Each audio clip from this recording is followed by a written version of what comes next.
ChatGPT 4o modelis jau kādu laiciņu ir iznācis, jau vairāk nekā mēnesī, bet dažas lietas varbūt neesat pat pamanījuši, kas ir noticis. Tātad šeit ir salīdzināšu maksas versiju, kuras esmu savējā uzņēmumā, un arī bezmaksas versiju, kurā es esmu kā privāta persona. Līdz ar to, kas ir? Tad ChatGPT 4o maksas versijā mēs varam izvēlēties jebkuru no modeļiem, savukārt bezmaksas versijā ir automātiski izvēlēts ChatGPT modelis, kas ir šobrīd 4o.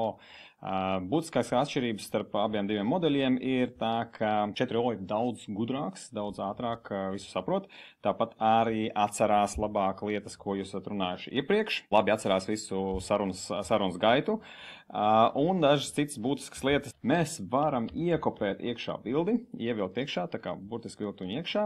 Šobrīd es vairs nevaru to izdarīt, jo to jās parādīšu, lūk, kur ir. Tātad, ja 3 bildes pievienojot, uzreiz man parādās paziņojums, ka es varēšu to izdarīt tikai rītā, kā nākamo bildi. Savukārt maksas versijā, jā, protams, ka mēs varam ievilkt bildi un palūgt, teiksim, apskatīties, kas redzams bildē. Lūk, šādi te arī šeit spēja atbildēt uz pat jautājumu, vai attēls ir patiess, un izskatās, ka viņš ir patiess, un tā tālāk, un tā tālāk. Tāpat arī mobilā versijā var runāt un ar balsi, gan saņemt, gan runāt ar balsi, tas ir ļoti forši. Citas būtiskas lietas maksas versijā jau sen bija pieejams šāda te MyGPT sadaļa, un visi custom GPTs. Tātad te ir redzami manis veidoti GPT, un to var atrast šeit apakšā zem sadaļas MyGPTs. Un te tie, kam ir maksas versija, tie var veidot paši savu GPT. Tad, piemēram, kāds te, e-pasta atbildētājs, ir, atveram vaļā viņu, rediģējam, un, attiecīgi, te ir visi iestatījumi par to, kā tad viņš reaģēs uz to sarunu, kas tiek veidot. Tātad skatīsies, uzdos jautājumus, ko mēs gribam atbildēt, un tā tālāk, un tā tālāk. Tad šāds te aptuveni ieskats, ko viņš var darīt.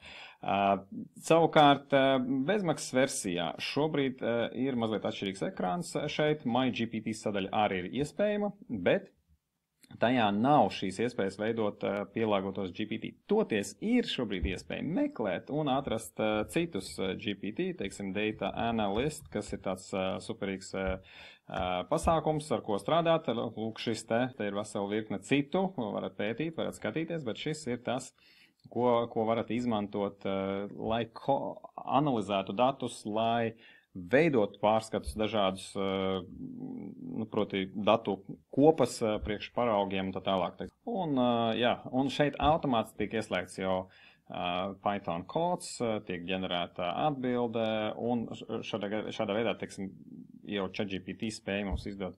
Es esmu sasniedzis limitu, ja, tad man jau jādodās vēlāk tas būs, ja, tad es esmu jau pastrādājis ar viņu. Nu, lūk, kur ir grafiki ar datiem, šis te, kurā es patestējos mazliet, tad skatāmies, kur viņš pazuda, ChatGPT, lūdzu nāc atpakaļ, jā, redz, kur tu esi, un es izveidot grafikus šiem te datiem, un tie dati bija arī parasti izveidot dati, tie gan bija bez maksas versijā, parastā versijā te veidot, ja, tad izveido šādu te tabulu, un citā līknē, citā threadā izveidojam šos grafikus. Un lūk, grafiki tiek veidoti, grafiki tiek izveidot, un katru no šiem grafikiem var saglabāt, var vai nu klikšķināt šeit, un saglabāt viņus kā desktop failus, ja? Vai arī uz katras no bildēm spiest labo spogu un save image as sadaļu.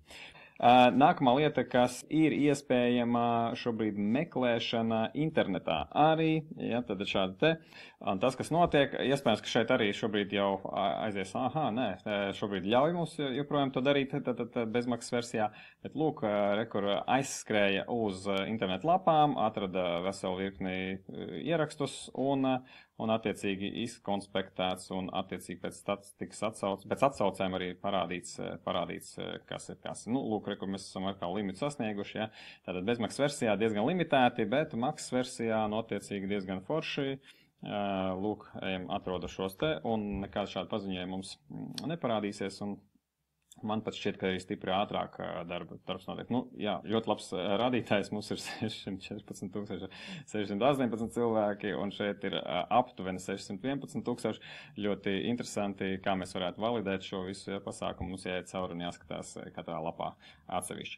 Nu tā, tās ir tās galvenās lietas, ko es gribēju parādīt, un jā, sāciet izmantot šīs superjaudīgās iespējas, kuras ir iespējams jau bezmaksas versijā.